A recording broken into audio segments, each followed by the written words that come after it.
오늘 주시는 하나님의 말씀은 마태복음 2장 4절, 5절, 우리 6절까지 함께 읽도록 합니다.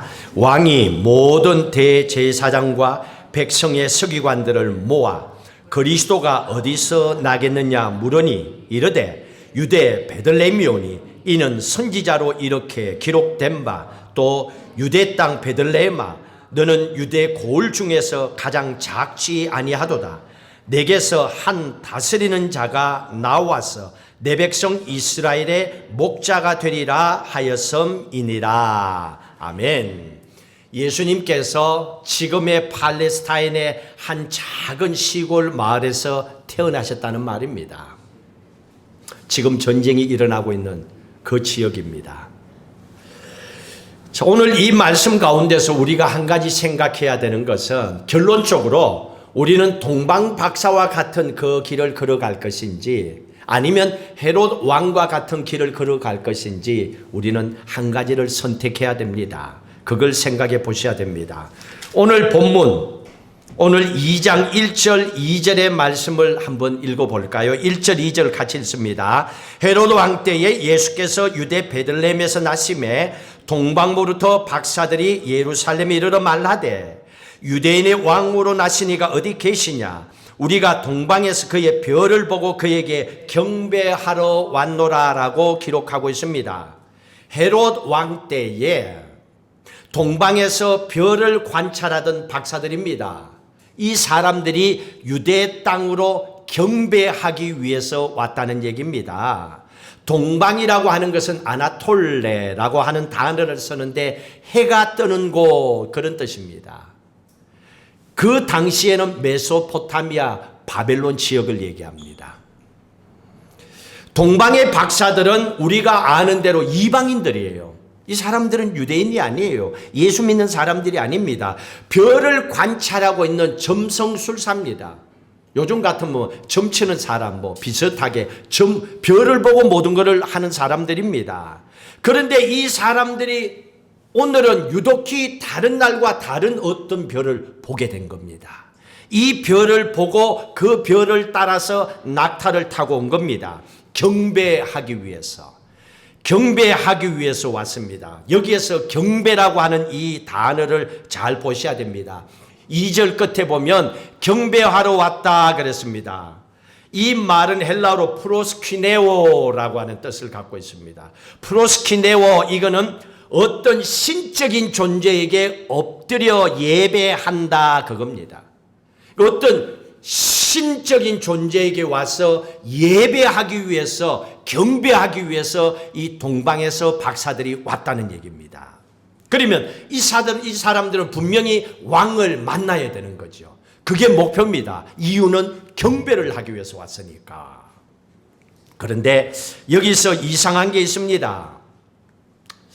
여러분 여기에서 보십시오. 동방 박사들은 이방인이라 그랬습니다. 별을 보고 점을 치는 점성술사라고 그랬습니다. 하늘의 기운을 보고서 이 사람들은 이 땅에 왕 중에 왕이 오셨다라고 이 사람들은 본 거예요. 그래서 그 별을 쫓아서 왕을 만나기 위해서 낙타를 타고 왔습니다. 이 사람들은 이 땅에 지금 왕 중에 왕이 왔다는 걸 알았습니다. 그런데 문제는 요즘 치면 교회 다니는 사람들이고 요즘 치면 예수님 재림을 기다리고 요즘 치면 천국 가고 싶어하는 크리스찬들입니다. 그 당시의 유대인들, 종교 지도자들 중에서는요, 한 사람도 예수님께서 이 땅에 오신 걸 알고 있는 사람이 없었습니다. 이게 넌센스예요. 마땅히 알아야 될 크리스찬들은 모르고 있고 이방인들이 이걸 알고 있는 거예요. 왜 그러냐면 이미 700년 전에 이사야 선지자를 통하여 이 유대인들에게 종교 지도자들에게 바이블을 통하여 예언해 주셨습니다. 메시아가 오신다 하는 걸 말씀을 주신 거예요. 그러면 지금 유대인들은 메시아 예수 그리스도를 맞이하기 위해서 그 말씀을 듣고 기다리고 있었던 거예요. 기다리고 있었던 그 사람들은 까맣게 모르고 있는 거예요. 이방인들은 이걸 알고 있는데, 그러면 질문, 지금 이 상황에 유대인들, 종교 지도자들, 메시아 이사야 선지자를 통하여 메시아가 온다는 것을 700년 전에 들었던 이 유대인들이 그들의 마음이 어디에 관심을 지금 두고 있다는 얘기입니까? 다시 오신다는 메시아 예수 그리스도가 아니라 다른 것에 지금 관심을 쏟고 있기 때문에 몰랐던 거잖아요. 마음이 빼앗겨 버렸다는 얘기입니다. 여러분, 세상을 살면서 사람이 마음을 가장 쉽게 빼앗기는 곳이 어디입니까? 무르나 마나지, 돈, 이거 최고지 물질이죠. 물질이면 사람의 마음이 빼앗깁니다. 권력이면 사람의 마음이 빼앗긴 거예요. 그러면 이 사람들은 이미 메시아가 오신다는 걸 들었지만은 그들의 마음은 물질과 권력의 탐욕의 욕심에 빠져 있었던 겁니다. 그러면 오늘 예배를 드리는 그리스도인들 우리에게는 어떤 교훈을 주십니까? 너희들이 입으로 예수 그리스도를 구주라 영접하고 예배드리고 기도하고 있지 않냐? 그렇다면 이제는 입으로만 주님을 섬긴다라고 말하지 말고 너희의 마음과 뜻과 정성을 다해서 주님을 사랑해라. 그래야 다시 오시는 메시아 예수 그리스도의 오심을 알게 된다 하는 걸 우리에게 가르쳐주고 계시는 겁니다. 자, 동방박사들이 별을 보고 이 땅에 왕이 왔다는 걸 알았어요. 낙타를 타고 지금 왕을 만나기 위해서 가요. 그러면 여러분들, 왕이 어디에 있습니까? 대통령이 어디에 있어요? 대통령 궁에 있지. 청와대나 화이트나. 그러면 그 옛날 당시에 왕은 어디 있습니까? 왕궁에 있지 왕이 우리 집에 있을 일이 없잖아요. 왕은 왕궁에 있어야죠. 다르잖아요. 자, 그러면 이 사람들이, 동방박사들이 첫 번째 어디를 갔겠어요? 3절에 기록되어 있습니다. 같이 읽습니다. 헤롯 왕과 온 예루살렘이 듣고 소동한지라. 동방박사들이 왕궁으로 찾아갔습니다. 헤롯 왕이 있었습니다. 왜? 왕이 왔다는 걸 별을 통해서 알았기 때문에. 왕이 있다고 상식적으로 생각하는 왕궁으로 찾아가는 게 맞았지요. 거기서 진짜 왕을 만나기 위해서 갔는데 여기에서 소동, 난리가 났다는 거예요.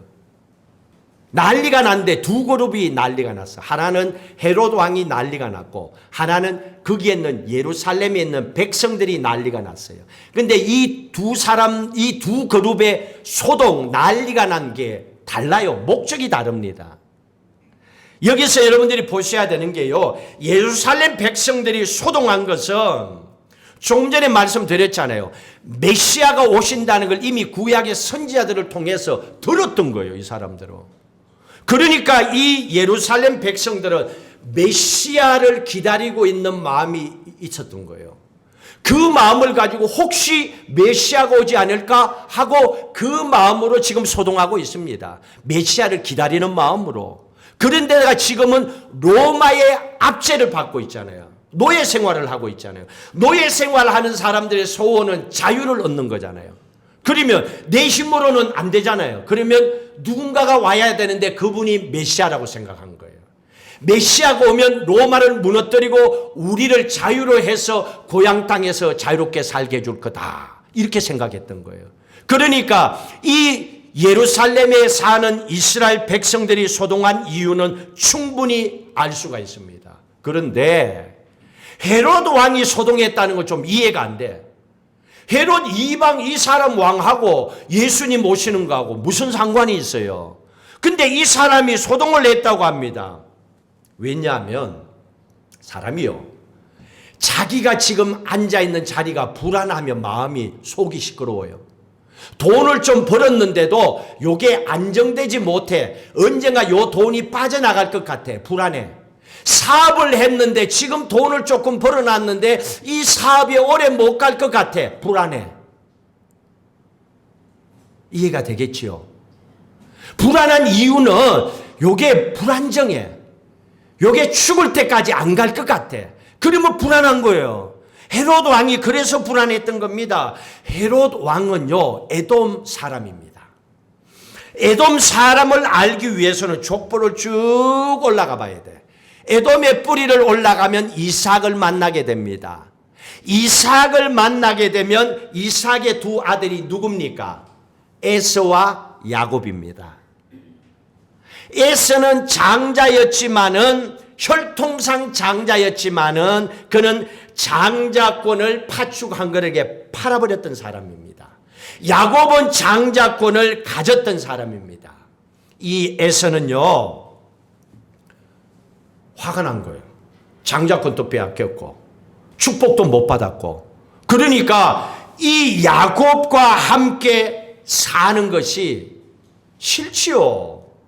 아무리 형제지만은 내 돈을, 내 재산을, 내 축복권을 빼앗아 갔는데 그 형제하고 같이 살고 싶겠어요?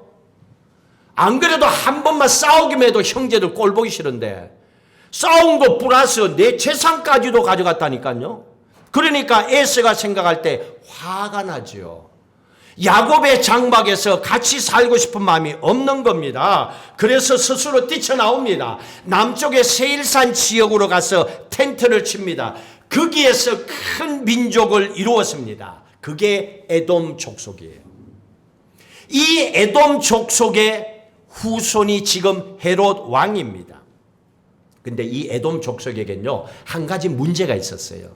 야곱과의 관계 속에서 풀리지 않은 문제가 있는데, 이 에돔 족속은 나머지 11지파, 12지파와 관계된 야곱의 12지파하고는 항상 열등감이 있었어요.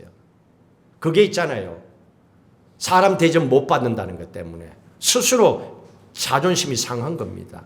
열등감이 생기는 겁니다. 그래서 야곱 후손 12지파와 그들이 만든 나라에 대해서, 이스라엘에 대해서 열등감과 피해 의식을 대대로 가지고 있는 거예요. 그러니까 예수님 재림할 때까지 이스라엘 저 땅과 이스마엘의 전쟁은요, 저 끝나지 않아요. 예수님 재림하셔야 돼요. 그 열등감과 피해 의식, 여러분 이거 굉장히 무서운 거예요.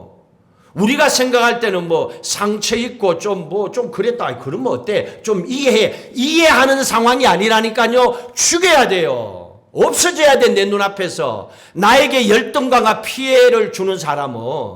이러다 보니까 계속 그냥 끊임없이 서로 전쟁하고 힘든 가운데 살아가는 겁니다. 자, 그런데 이 헤롯이 에돔 족속 중에서는요, 그나마 그 후손 중에서는 세상적으로 가장 성공한 사람이에요. 헤롯이. 이 사람은 돈도 많아요. 정치적으로 또 권력도 좋아하고 정치적인 감각도 있어요. 아무나 정치하는 게 아니에요. 이런 능력이 있었습니다. 예를 들면 이렇습니다. 그 당시에 로마가 모든 땅을 지배하고 있었잖아요. 로마의 빈틈을 파고 들어가서 그 약점을 붙잡고 이 사람이 왕이라고 하는 자리를 돈 주고 사고 오게 됩니다.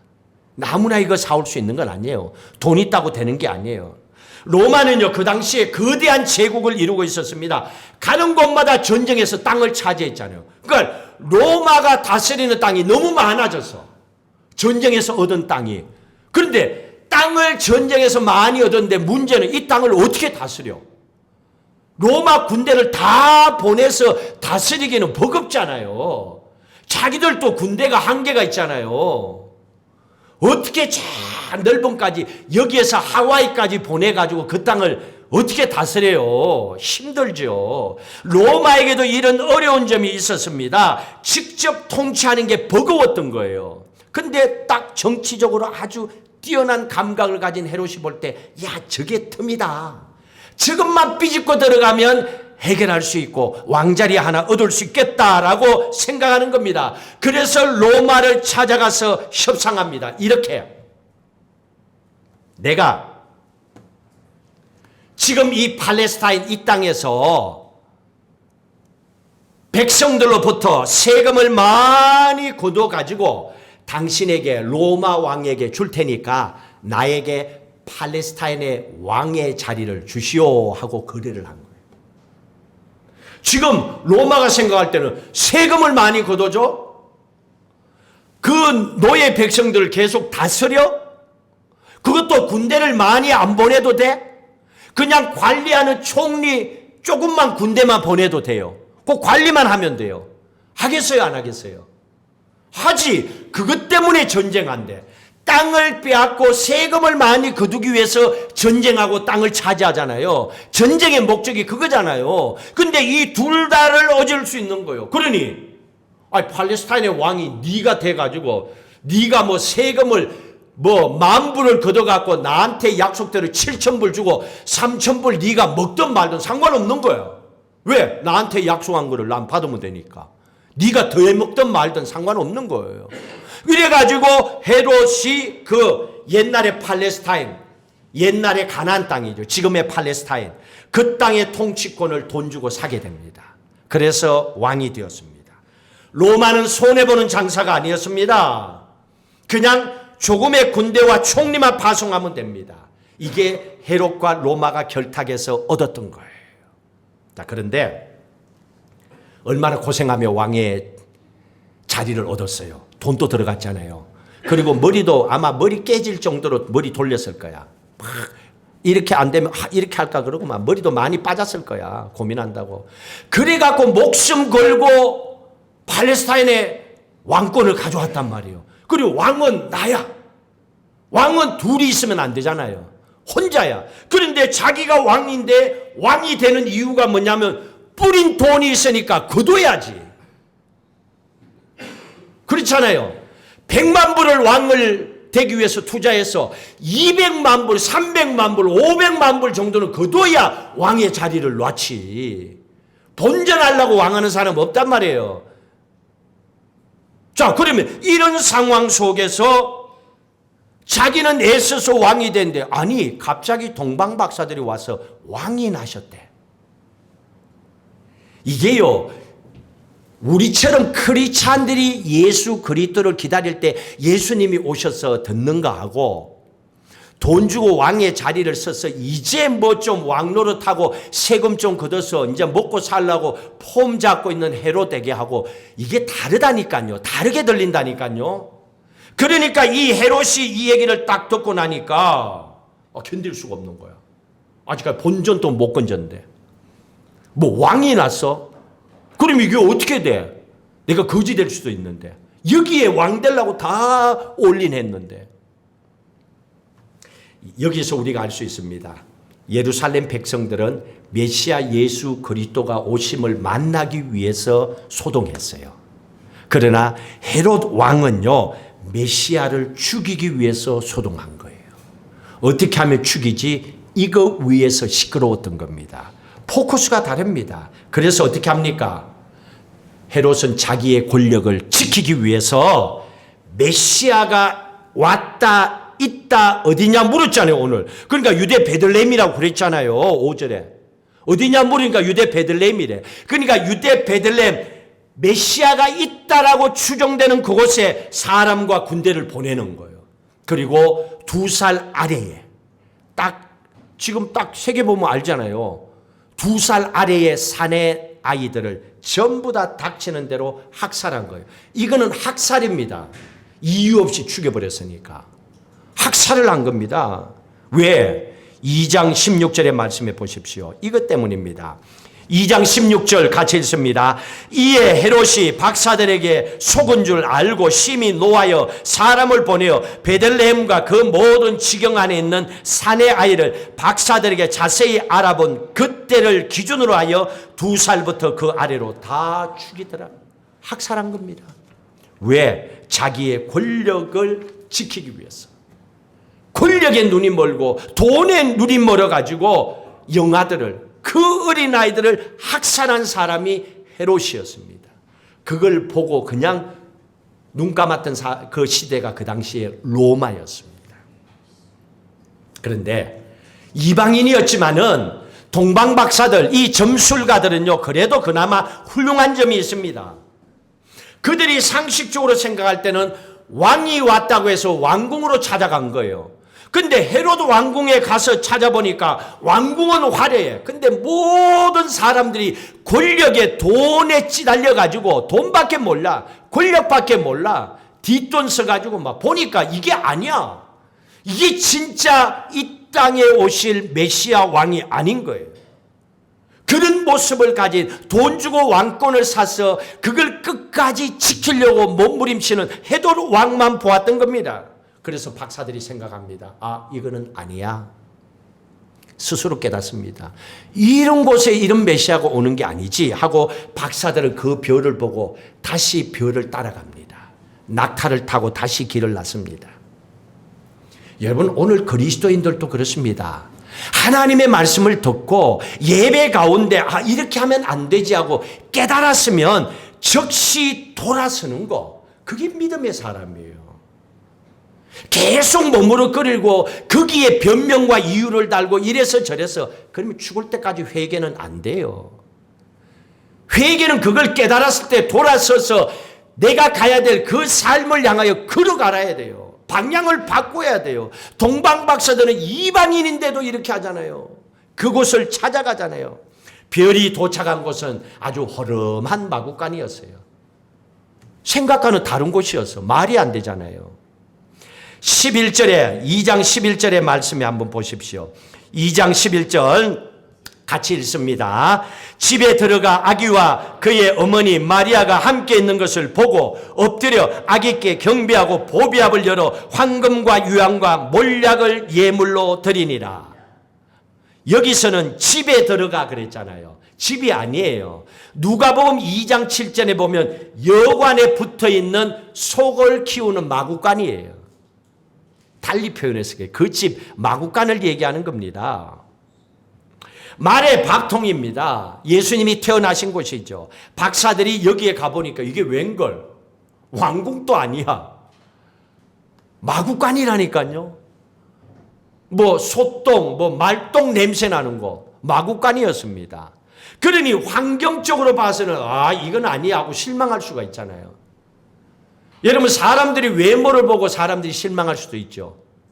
어떻게 저래 하고 이 환경을 보고 실망할 수도 있는데 실망하지 않아요.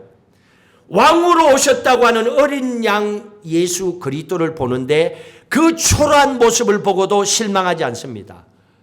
부모의 모습을 보니까 얼마나 초라해요.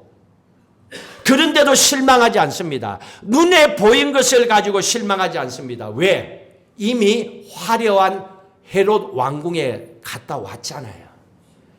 껍데기가 화려한 왕궁에 번드리하게 옷을 입고 있는 그 왕과 모든 사람들을 보고 왔거든요. 근데 그게 아니라는 걸 알았잖아요.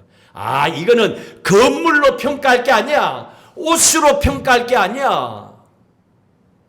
생김 그 외모로 평가할 게 아니라는 것을 이미 동방박사들은 알았습니다. 그랬기 때문에 진짜 왕이 그곳에는 없었어. 다시 별을 쫓아왔습니다.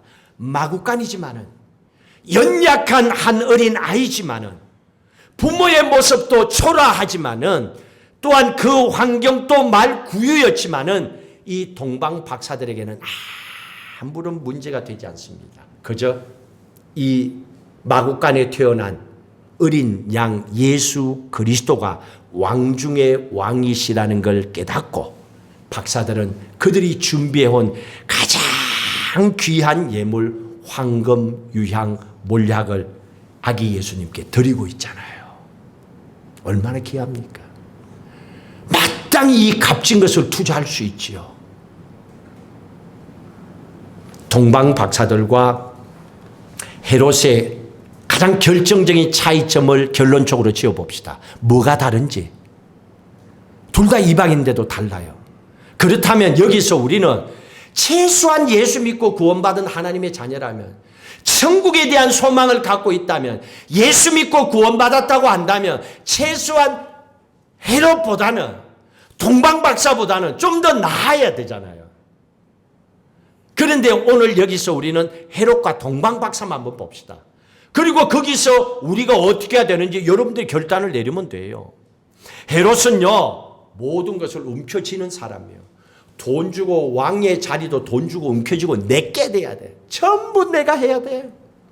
나를 통하지 않으면 볼 수가 없어. 왕은 나만 있어야 돼. 그런데 내가 아닌 누가가 또 왕이 왔다. 죽여야 돼. 살려두면 안 돼. 그냥 자기 것을 움켜쥐고 있는 사람입니다. 권력도 물질도 놓지 않는 겁니다. 그래서 2살 아래의 영아들, 어린 아이들을 학살했던 사람입니다. 움켜쥐었기 때문에. 죽을 때 결국 그 권력 못 가지고 가는데, 그 가진 재산 못 가지고 가는데도 죽을 때까지 움켜쥐는 사람이에요. 이런 사람 못 바꿔놓습니다. 그런데 동방박사들은 어때요? 점성술사고 별을 보고 점을 치는 사람들이고 또 이방인들입니다. 그런데 이 사람들은 예수님께 와서 값비싼 예물을 다 내놓잖아요. 돈으로 따지면 얼마나 비싸겠어요. 그런데 처음 봐. 아무런 그냥 고민 생각 없이 그냥 모든 걸 내놓습니다. 예수님께 귀한 예물을 내어드립니다. 그러면 예수님께서 이 땅에 오셔서 하신 일이 뭡니까? 자기 몸을 우리를 위해서 주셨잖아요. 예수님도 그 일을 하셨어요. 움켜쥐지 아니하셨어요. 십자가에 피 흘리기까지 몸과 살을 찢겨서 다 내어주셨습니다.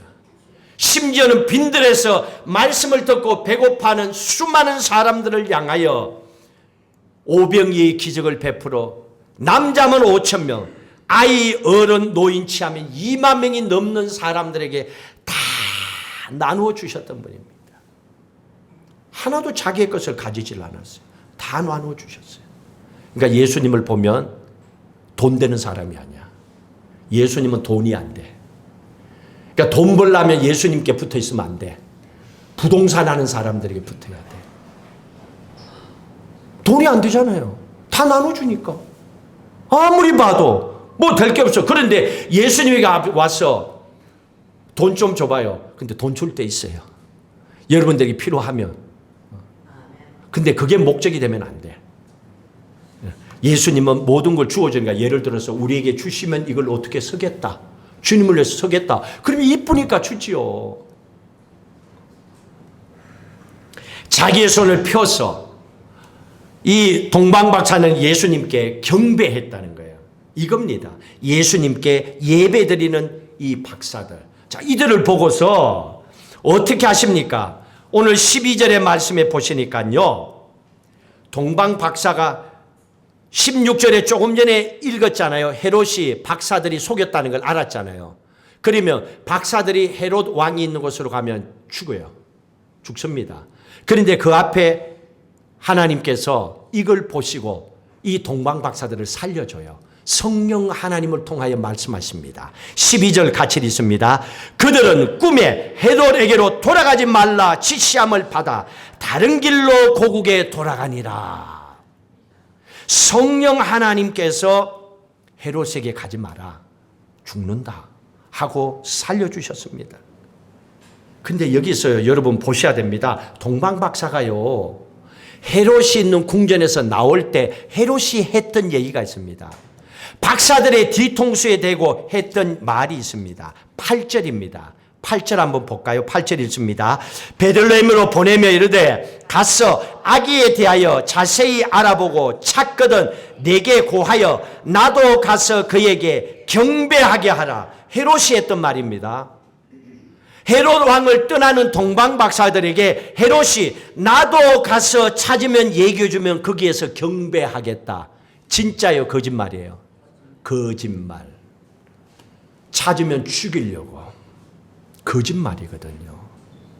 근데 이 거짓말을 했습니다. 나도 가서 경배하겠다. 이때 경배의 단어의 뜻은 달라요.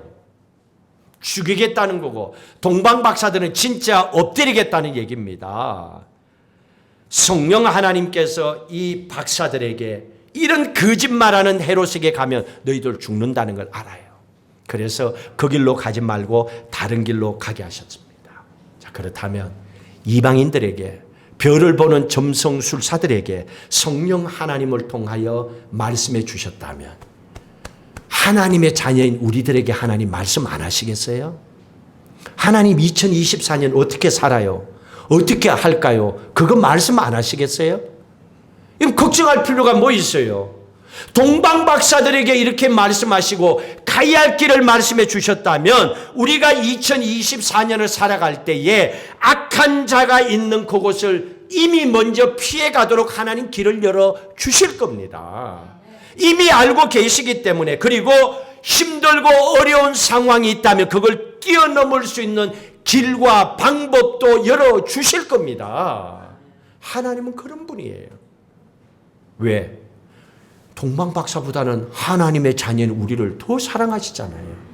그러니 우리에게 뭘 숨겨두시겠어요? 아낌없이 다 주고 싶죠. 다만 우리가 결론적으로 우리의 믿음을 통하여 방향을 잘 잡아야 됩니다.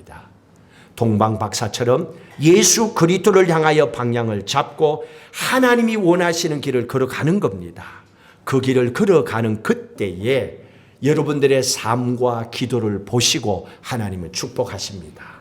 2023년에 그 삶을 인도해 주셨던 것처럼 2024년에 살아가야 될 삶의 길도 이 땅에 오신 예수 그리스도를 통하여 말씀해 주십니다. 그 음성을 듣고 주 안에 복된 삶을 살아가시기를 주의 이름으로 축복합니다. 오늘 이런 마음으로 감사와 기쁨으로 하나님 앞에 찬양을 올려드리도록 하겠습니다. 우리에게 주어진 것은 오직 감사와 기쁨이요 승리의 삶입니다. 염려하거나 걱정하지 마시고 2023년에 있었던 힘들고 어려운 것도 다 주님 앞에 내어 맡기십시오. 함께 일어나서 찬양하겠습니다.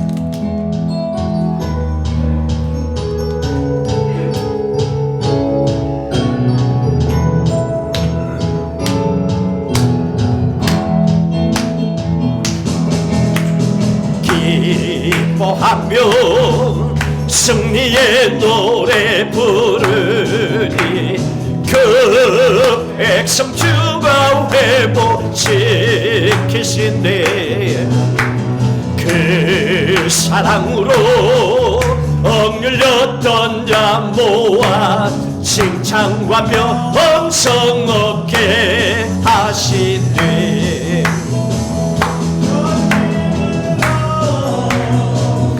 기뻐하라 전능의 왕 함께 하시네 기뻐 외치며 주께 손들리 왕께 찬양해 모든 원수를 주님 능의 왕 함께 하시니 너로 기뻐하래 전능의 왕 함께 하시네 기뻐 외치며 주께로 손들리 춤을 추며 함께 찬양해 모두 원수를 면하신 주님 전능의 왕 우리 함께 결단하고 기도하도록 하십시다. 하나님 우리에게 우리의 삶을 인도하시는 하나님 오늘 동방박사의 아름다운 믿음의 길을 저희들이 보았습니다. 우리의 삶도 지금까지 인도하신 하나님 앞으로의 우리의 삶도 예수 그리스도의 말씀을 쫓아 하나님 믿음으로 살아가게 하셔서 하나님의 기쁨 하나님의 영광이 드러나는 믿음의 삶을 살도록 인도하여 주옵소서. 우리 간절한 마음으로 말씀을 기억하며 함께 결단하고 기도하겠습니다. 할렐루야. 하나님 아버지여 감사합니다. 우리 주신 생명의 말씀을 붙잡고 믿음으로 살아가기를 결단하고 고백합니다. 헤롯이 아니라 동방박사들의 믿음의 삶을 돌아보면서 우리가 어떻게 살아가야 될지 말씀해 주시고 깨닫게 하여 주시고 또한 끝까지 책임져 주시는 하나님의 그 사랑 앞에 감사하게 하시고 하나님 지금까지 또 2003년도 하나님 은혜 가운데 살아오게 하셨사오니 앞으로 새롭게 출발하는 한 해 동안 또 주여 내 가운데 붙잡아 주시고 믿음 안에 살아가게 하여 주시옵소서. 하나님의 말씀에 빛을 쫓아 살아갈 수 있도록 은혜 위에 은혜를 놓아여 주시옵소서. 성령 하나님도 오시고 축복해 주시고 영광 받아 주시옵소서.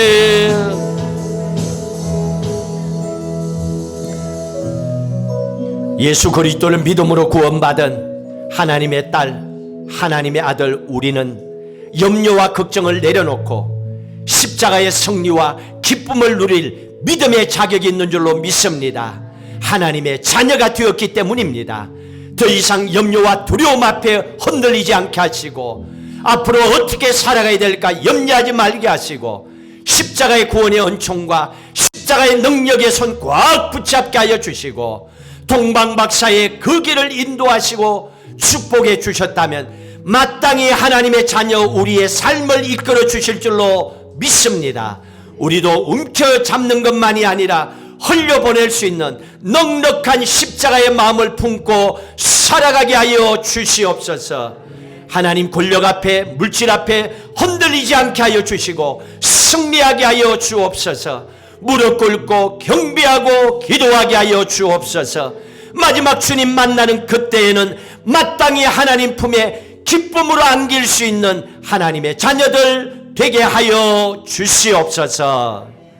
이제는 우리 주 예수 그리스도의 은혜와 성령 하나님의 인도하심과 충만하심과 또한 하나님 아버지의 그 놀라우신 사랑하심이 예수 그리스도를 믿음으로 말씀 붙잡고 은혜 가운데 살고자 결단하는 사랑하는 모든 성도들 위에 영원히 함께 하시기를 간절히 축원하옵나이다. 아멘.